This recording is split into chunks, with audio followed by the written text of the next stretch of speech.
আপনারা যারা আইসিডিএস, গ্রাম পঞ্চায়েত এবং বিভিন্ন সরকারি চাকরির জন্য প্রিপারেশন নিচ্ছেন অবশ্যই ভিডিওটি শেষ পর্যন্ত দেখুন।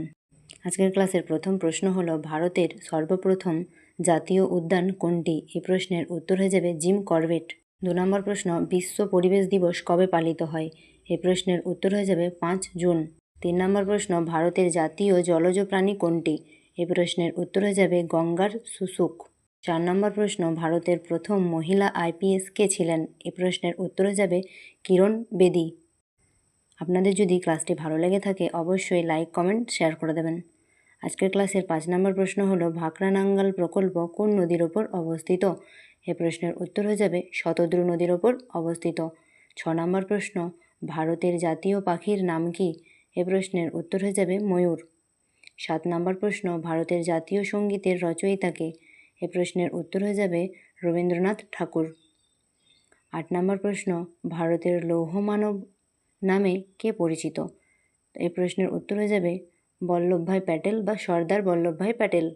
আপনারা যারা আইসিডিএস, পঞ্চায়েত এবং বিভিন্ন সরকারি চাকরির ফ্রি ক্লাস চাইছিলেন তাদের জন্য এই চ্যানেলে সমস্ত রকম চাকরির ফ্রি ক্লাস করানো হয়, তাই সবার আগে ভিডিওগুলি পেতে হলে অবশ্যই চ্যানেলটিকে সাবস্ক্রাইব করে দেবেন। আজকের ক্লাসের 9 নম্বর প্রশ্ন হলো বিশ্ব স্বাস্থ্য সংস্থার সদর দপ্তর কোথায়? এই প্রশ্নের উত্তর হয়ে যাবে কি না জেনেভা। 10 নম্বর প্রশ্ন ভারতের জাতীয় প্রতীক কোনটি? এই প্রশ্নের উত্তর কী হবে না ভারতের জাতীয় প্রতীক হলো অশোক স্তম্ভ। 11 নম্বর প্রশ্ন পশ্চিমবঙ্গের রাজধানীর নাম কি? এটা ভারতের রাজধানী বলেনি, এখানে বলেছে পশ্চিমবঙ্গের রাজধানীর নাম কি। তো এই প্রশ্নের উত্তর হয়ে যাবে কলকাতা। আর যদি ভারতের রাজধানী বলতো তাহলে হতো দিল্লি। 12 নম্বর প্রশ্ন ভারতের মুদ্রার নাম কি? তো এই প্রশ্নের উত্তর কী হবে না ভারতের মুদ্রার নাম হলো রুপি। 13 নম্বর প্রশ্ন দামোদর উপত্যকা প্রকল্প অর্থাৎ ডিভিসি কোন নদীর ওপর অবস্থিত?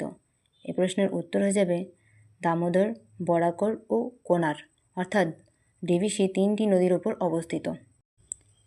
দামোদর, বরাকর ও কোনার এই 3টি নদীর ওপর অবস্থিত। 14 নম্বর প্রশ্ন হলো গোল্ডেন ফাইবার নামে কোন ফসল পরিচিত? এই প্রশ্নের উত্তর হয়ে যাবে পাট। গোল্ডেন ফাইবার নামে পরিচিত। আজকের ক্লাসের শেষ 15 নম্বর প্রশ্ন হলো ভারতের সংবিধানের কোন অনুচ্ছেদে সমতার অধিকার রয়েছে? তো এই প্রশ্নের উত্তর কী হবে না 14 থেকে 18 নম্বর অনুচ্ছেদে ভারতের সমতার অধিকার সম্পর্কে উল্লেখ আছে। আপনারা যারা আইসিডিএস বা পঞ্চায়েতের জন্য প্রিপারেশান নিচ্ছেন তারা অবশ্যই কমেন্টে আইসিডিএস বা পঞ্চায়েত বলে লিখে দেবেন, তাহলে পরবর্তী ক্লাসগুলি সেই বিষয়ের ওপর আনার চেষ্টা করব। আজকের ক্লাস এখানেই শেষ। ধন্যবাদ।